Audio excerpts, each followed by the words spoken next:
మామూలుగా ప్రతి ప్రభుత్వానికి కూడా ఒక సంవత్సరం పరిపాలన చేస్తే ప్రభుత్వ వ్యతిరేక ఓటు అనేది అంతో ఇంతో ఉంటుంది.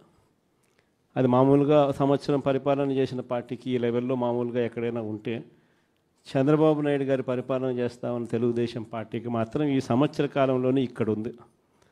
ప్రభుత్వ వ్యతిరేక ఓటు అనేది ప్రజలు కూడా ఏ స్థాయిలో చంద్రబాబు నాయుడిని ద్వేషించుకుంటా ఉన్న పరిస్థితి ఉంది అని అంటే, ఆ ద్వేషం ఈ స్థాయిలోకి ఇప్పటికే సంవత్సరం కాలంలోనే వచ్చింది. గ్రామాల్లో మొట్టమొదట కనపడేది ఏమిటి? ఈ స్థాయి నుంచి పిల్లోళ్ళు మొదలు పెడతారు. ఈ స్థాయి నుంచి పిల్లోళ్ళు మొదలు పెడతారు. చంద్రబాబు నాయుడిని ప్రశ్నించడం, చంద్రబాబు నాయుడు గారి కార్యకర్తలను ప్రశ్నించడం, చంద్రబాబు గారి నాయకులను ప్రశ్నించడం, ఈ స్థాయి నుంచి చిన్నపిల్లలు సైతం మొదలు పెడతారు.